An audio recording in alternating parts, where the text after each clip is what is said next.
I do not aim with my hand. He who aims with his hand has forgotten the face of his father. I aim with my eye. I do not shoot with my hand. He who shoots with his hand has forgotten the face of his father. I shoot with my mind. I do not kill with my gun. He who kills with his gun has forgotten the face of his father. I kill with my heart.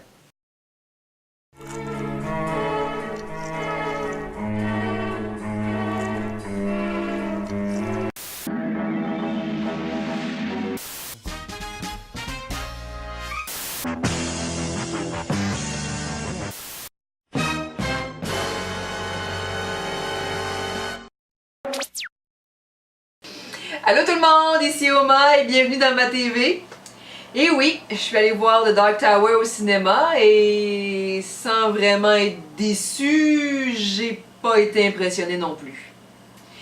D'ici à ce que j'ai fini d'éditer la vidéo, je pense que tout le monde sait maintenant que ce film-là était un gaspillage de talent.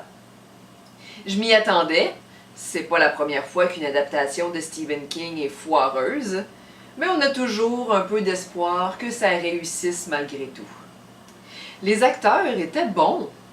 Idris Elba s'est très bien débrouillé malgré le scénario boiteux à la film d'action America Fuck Yeah. Matthew McConaughey est un vrai psychopathe digne de Walter et le petit qui fait Jake avait aussi de bons moments. Les références étaient amusantes aussi. Le fait que Jake dessine ses rêves comme le petit dans Insomnie qui fait justement une visite sur la terre de Roland. Les ruines du parc d'attractions avec le nom très approprié, la mention du Shining, les ratons qui parlent. On voit que les scripteurs ont quand même survolé les livres, ou du moins lu les résumés sur Wikipédia. Le visuel était cool aussi, avec des moments clichés de films d'action, mais au moins c'est divertissant. Il y avait aussi un bon moment où Walter voit Jake à travers les yeux de sa mère et on comprend le genre d'émotion que ça veut nous montrer même si on la ressent pas vraiment. L'histoire en général est ratée. Ok, ça se passe techniquement après le dernier livre, donc le scénario peut prendre des libertés, mais le monde se doit quand même d'être reconnaissable.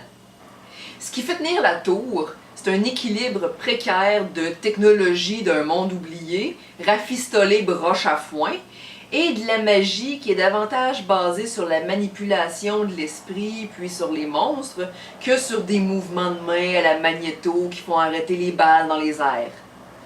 Dans le film, la magie est remplacée à 80% par de la pseudo-science, le voyage tout dash par la méditation puis les portes magiques entre les mondes sont remplacés par des pseudo-vortex de série B, contrôlés par des ordinateurs empruntés à un mauvais film de science-fiction. Au lieu d'un long processus de destruction mis en place par Walter et le Roi Rouge, on enlève des enfants médiums et on s'en sert pour essayer d'exploser la tour d'un seul coup pour s'éviter 6 autres films. Ridicule. Je comprends les coupures. Je m'attendais pas à voir la bataille de Jericho Hill ou la mort de Susan, mais quelque chose qui ressemble au premier tome de Gunslinger, au moins. Les monstres aussi, c'était moyen. On aurait pu voir quelque chose qui faisait référence à Mordred pour les fans, des loups robots ou à la limite les gros homards auraient été drôles. Mais on a eu des monstres classiques de CGI dans la pénombre pour qu'on voit pas que l'animation en fait était pas vraiment finie. L'action était divertissante mais très exagérée. À 2 reprises, j'ai dit « Come on !» à voix haute dans la salle. En résumé, c'est pas la meilleure adaptation d'un livre de Stephen King, mais c'est pas la pire non plus. Ce qui est plus décevant puisque ça avait du potentiel, mais ça a été complètement gâché. Et c'est là où je veux en venir. Stephen King est probablement l'auteur qui a le plus de mal à se faire adapter correctement ses œuvres. Pour un Misery ou une ligne verte, il y a des tonnes de brume, Dreamcatchers et autres déceptions qui pourtant avaient des bons acteurs et un budget qui a de l'allure. Et pour chaque déception, il y a un film louche de série B ou une série produite avec les moyens du bord, remplie de moments douteux à souhait. Doug Walker disait que King est bon quand il est bon, mais qu'il est phénoménal quand il est mauvais. Et c'est vrai. Voici donc 5 adaptations de Stephen King qui sont tellement mauvaises qu'elles sont géniales.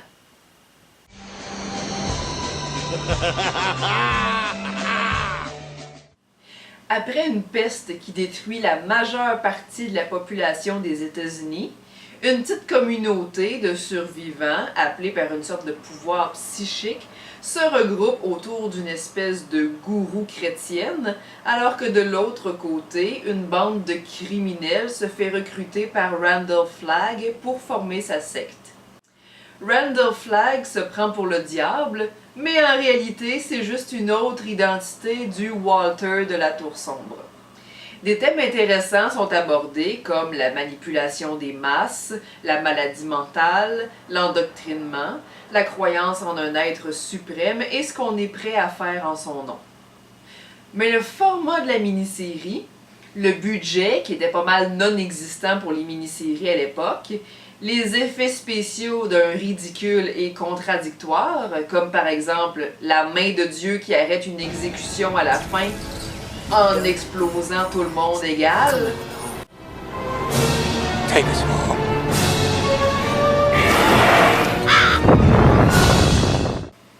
Tout ça, ça a non seulement mal vieilli, mais c'était déjà à la limite du supportable à l'époque.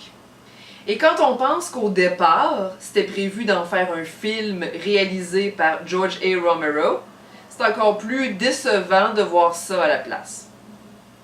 Ce qui sauve l'adaptation, c'est les performances exagérées des méchants, principalement Matt Frewer, qui est tellement impliqué dans son n'importe quoi que ça ne m'étonnerait pas qu'il explose avant ses missiles.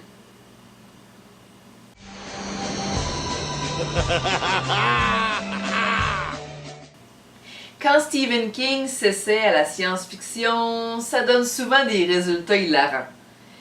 Ici, dans une ville du Maine, comme 95% de ses histoires, dans la ville de Haven, rien de moins, on rencontre les personnages typiques de ces histoires les plus mal adaptés, qui, du jour au lendemain, deviennent des inventeurs extraordinaires capables de lire dans les pensées, parce que l'une d'entre eux a trouvé quelque chose d'étrange dans sa cour et a décidé de le déterrer.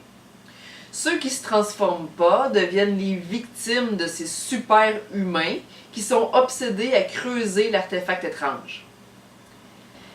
L'adaptation est désolante et cette espèce de métaphore sur la dépendance devient donc une bouillie de n'importe quoi, avec des télés qui tuent, des tubes de rouge à lèvres qui cachent des lasers et des machines à Coca-Cola qui explosent.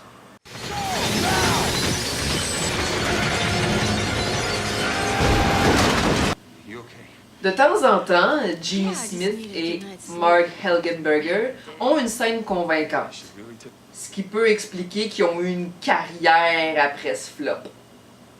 Alors que d'autres interprètes auraient dû vraiment rester dans la porno. Is he always so mean and grumpy? Is he like that to you too, Trooper? Or is it just me?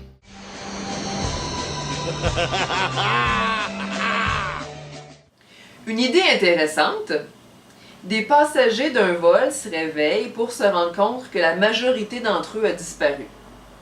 Ceux qui ont survécu doivent travailler ensemble pour découvrir ce qui s'est passé et retourner à la maison. C'est pratique qu'il y ait un pilote avec eux. Il se trouve être le seul acteur à donner une performance égale tout le long de la mini-série. Et pourquoi est-ce que vous devez absolument regarder ce navet plutôt que de juste lire la nouvelle?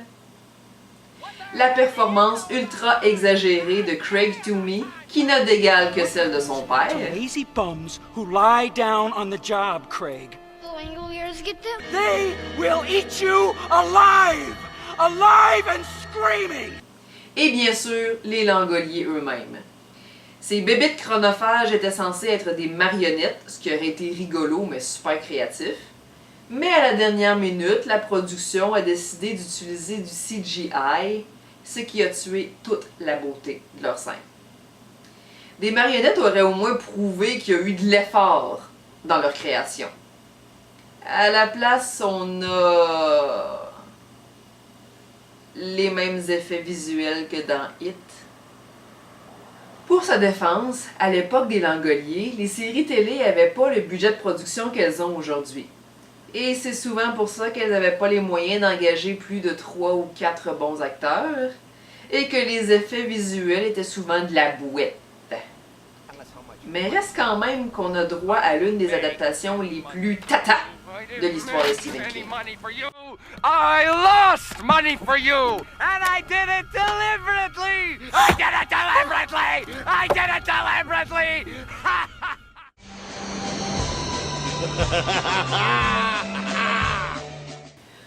The Night Flyer, c'est la preuve que Stephen King a fait des mauvais choix dans sa vie et que certains de ces mauvais choix ont donné des résultats glorieux. Comme c'est un fan de films d'horreur de série B, il s'est trouvé un réalisateur de gore cheap. Il lui a offert une nouvelle littéraire pour en faire une adaptation. Le tout a été filmé en 30 jours, a coûté 1 million et n'a ramassé que 91 000. Miguel Ferrer y joue le personnage principal, un journaliste de potin qui apprend qu'il y a un tueur qui se promène d'aéroport en aéroport pour commettre des meurtres. Comme le journaliste possède lui aussi son propre avion, il va donc suivre le tueur de place en place pour avoir le scoop, et comme c'est du Stephen King, ça va lui péter en pleine face. Ce film qui s'assume série B jusqu'à la moelle nous montre des scènes magnifiques qui nous font apprécier notre héros. Comme la fois où il profane une tombe pour faire une meilleure photo.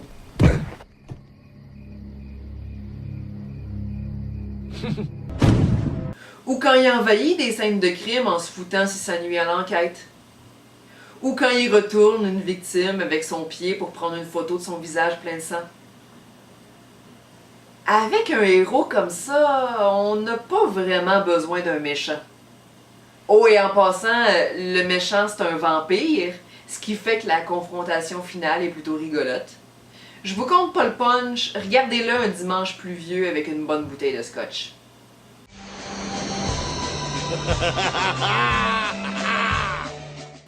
Écrit et réalisé par Stephen King en 1986 sous l'excuse que la plupart des adaptations étaient foireuses et qu'il voulait en faire une qui lui rende justice. I just wanted someone to do Stephen King right.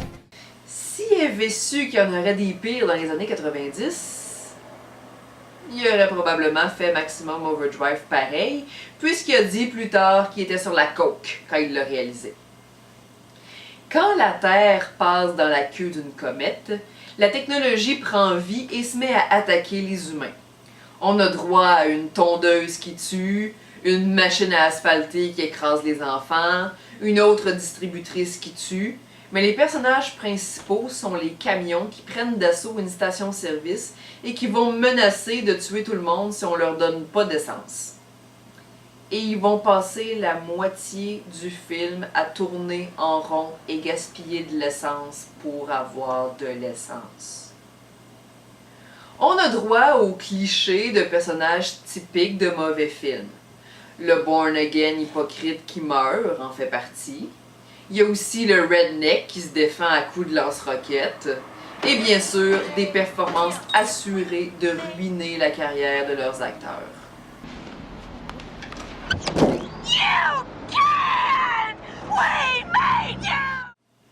Et voilà, c'était donc mes 5 pires adaptations de Stephen King préférées.